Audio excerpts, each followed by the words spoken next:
Bonjour à tous, je suis ravie de vous retrouver aujourd'hui pour découvrir un colis qui m'a été envoyé par Chloé de la chaîne Licorne Indigo. J'ai d'ailleurs eu un petit mot avec.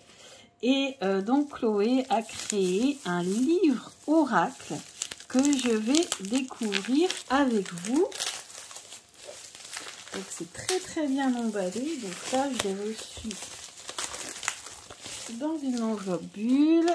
Ici, vous voyez, on a un petit papier cadeau, donc c'est vraiment bien, bien emballé. C'est très joli. On a l'impression d'être à Noël.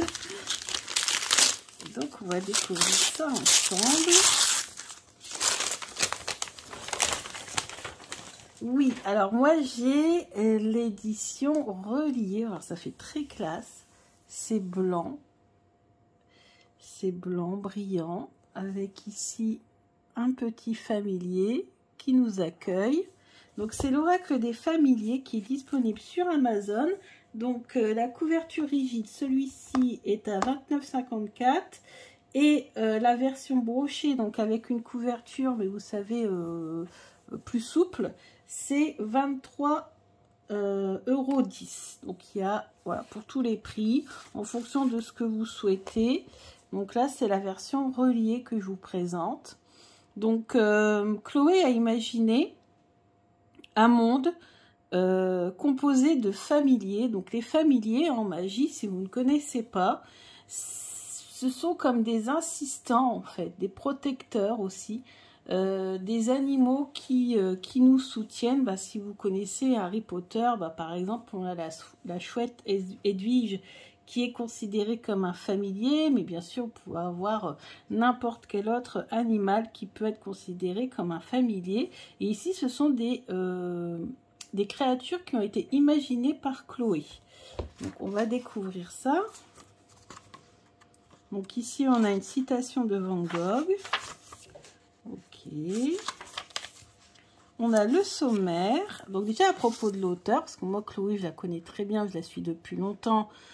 Sur les réseaux, vous avez son Facebook ici, vous avez sa chaîne YouTube, je vous mettrai le lien en barre d'infos, vous avez son site internet et vous avez les ouvrages qu'elle a déjà réalisés. Et ici, on a une petite biographie, donc elle est hyper sensible, elle aime beaucoup imaginer, voilà, imaginer les choses, elle a beaucoup d'imagination. Elle aime beaucoup le développement personnel à travers les cartes, etc. Donc, moi, c'est une personne que je suis depuis très longtemps maintenant, en fait. Hein. Avant même le premier confinement, vous imaginez un petit peu, j'en avais déjà parlé dans des vidéos qui datent quand même déjà d'il y a un petit moment. Puisque j'avais fait les cartes à trous. J'avais créé des cartes à trous qu'elle avait utilisées avec l'oracle enchanté, le tarot enchanté. Et j'avais trouvé ça une super idée. Je l'avais fait pendant le premier confinement et j'avais fait une vidéo dessus. Et franchement, c'était vraiment top. Et j'avais déjà parlé de Chloé à ce moment-là. Donc, vous voyez, à propos de l'auteur, bon, voilà, vous avez des différents tirages ici. Ensuite, on a « Il était une fois les familiers ». Donc, elle nous explique sa conception du familier. Comment se connecter à son familier en plusieurs étapes. Donc là, notamment en 4 étapes. Ensuite, on a la liste des différents familiers avec leur représentation en couleur. Donc, ils ont tous un nom. Donc là, c'est Negatum. Créature pas commode qui se pose dans les allées et bloque les passages. Donc voilà, ça c'est quand on est bloqué par des énergies négatives ou par notre propre négativité, etc. Quand vraiment ça ne va pas et qu'on est bloqué. Donc vous avez les différentes étapes pour rentrer en contact avec la créature. Vous avez ici une foire aux questions pour familiers mystérieux. Donc là, ici, il y a des questions en fait que l'on peut poser à son familier. Détails sur les marque-pages. Donc, il y a des marque-pages, je crois, à la fin, on ira voir après. des conseils, des notes magiques qui accompagnent chaque familier. Donc on a les mots-clés, donc elle explique sur quoi ils consistent, les mots-clés, qui sont-ils, leurs forces et leurs faiblesses, le message divinatoire, etc. Donc tout est expliqué, hein, le mode de fonctionnement du livre et des articles est très bien expliqué. Faire éclore son familier personnel, parce qu'on peut avoir voilà, un familier qui nous est propre. Et on peut même faire voilà, une association de deux familiers. Je me connecte aux deux familiers. Donc voilà, tout ça est expliqué. Donc moi, il faudra vraiment que je lise tout en détail. Donc faire un choix. Moi, je découvre avec vous. Vous avez sa vidéo, je vous mettrai aussi le lien d'explication, parce que le mieux c'est avoir l'explication du créateur et la créatrice elle-même. Donc là, autant aller voir carrément l'explication de Chloé hein, pour avoir peut-être plus d'informations. Donc ici on a le tirage simple, le tirage à 5 marque-pages. Donc elle expliquait qu'au départ hein, ça devait être un jeu de cartes, mais finalement elle a fait le choix de le faire sous forme de livre. Donc pour pouvoir, on va dire, prendre au hasard un familier. Mais quand on fait un tirage à 5 cartes, il faut choisir 5 pages. Donc elle a créé des marque-pages, comme ça, hop, on insère un marque-page, ensuite un deuxième marque-page, et ainsi de suite. Et on fait ça avec les 5 marque-pages. Donc le tirage de l'évolution. Moi j'aime beaucoup les tirages. Déjà dans l'oracle du marcheur de papier, dans le guidebook qui accompagne, il y a de nombreux tirages et des tirages originaux. Et moi j'adore ça. J'aime beaucoup les tirages originaux. Donc voilà, et après on a donc la carte, la représentation en grand de la créature, et vous avez les informations à côté.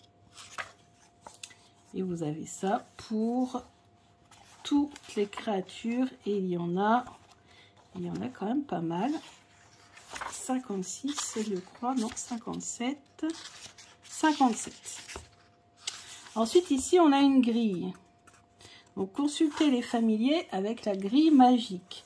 Si vous craignez d'ouvrir l'oracle en connaissant l'emplacement des familiers, ou si vous avez tendance à l'ouvrir toujours au milieu, je vous propose une grille magique pour consulter vos familiers. Pour l'utiliser, fermez les yeux et laissez votre doigt parcourir la grille. Alors moi je peux très bien l'utiliser aussi avec un pendule. Je peux très bien voir sur quel chiffre ou à quel endroit s'arrête le pendule par exemple. Ou au contraire tourne le pendule.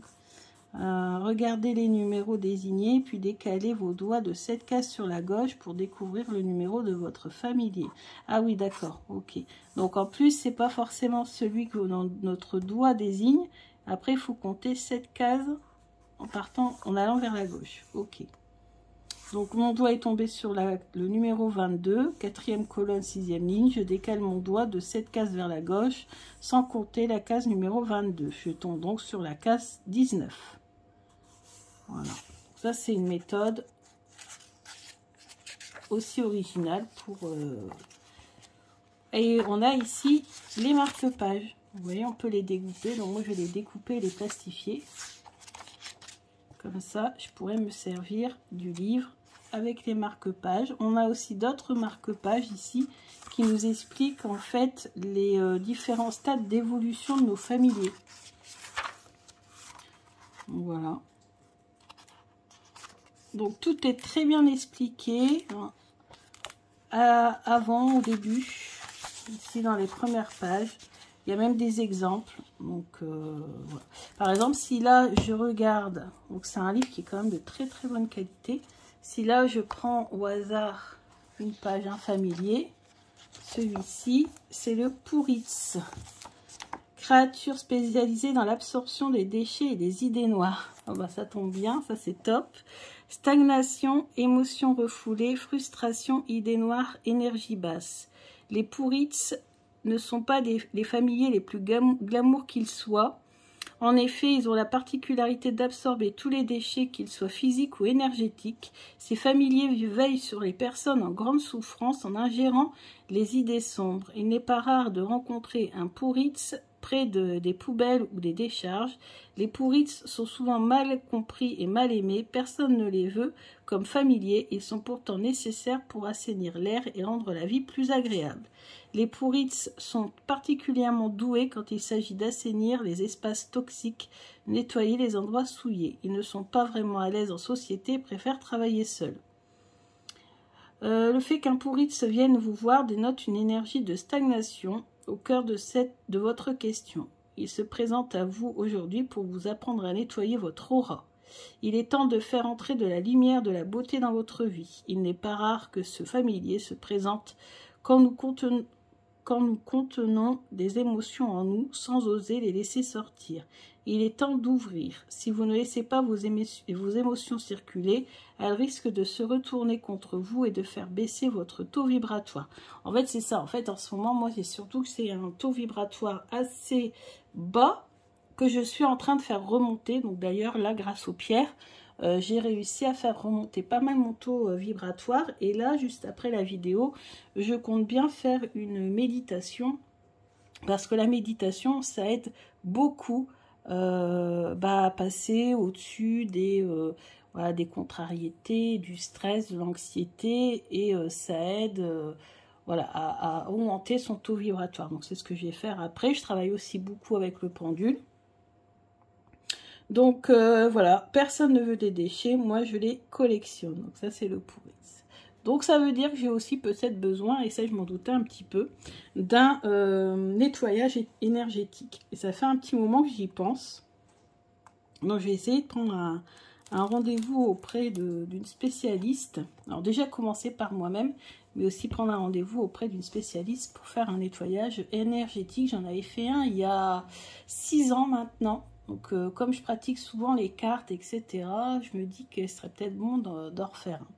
Donc voilà, bah écoutez, j'espère que cette présentation vous a plu. C'est un super travail de la part de Chloé. J'aime beaucoup son monde, son imagination et puis cette technique originale pour avoir une petite guidance le matin ou le soir, la veille, avant de repartir travailler. Ou quand on ne se sent pas bien, hein, tout simplement. Moi, je sais que donc je vais bien retenir voilà, le conseil de cette carte. Alors, c'est pas une carte, hein, de cette page du livre. Voilà. Au départ, ça devait être des cartes, mais maintenant, c'est uniquement sous forme de livre. Je trouve ça assez original. C'est un oracle vraiment original parce qu'en fait, j'avais déjà vu des oracles sous forme de livre, mais en fait, il n'y avait qu'une phrase ou qu'un mot-clé et sans illustration, sans rien, sans réflexion. D'ailleurs, vous voyez, en plus, après, je peux très bien, avec un tarot, compléter en demandant justement pourquoi, qu'est-ce qui fait que je suis sensible aux énergies négatives, à quel point suis-je... voilà, envahi par les énergies négatives, comment m'en libérer, etc. Et après, on peut faire tout un travail avec le tarot dessus. Moi, c'est ce que je pense faire juste après.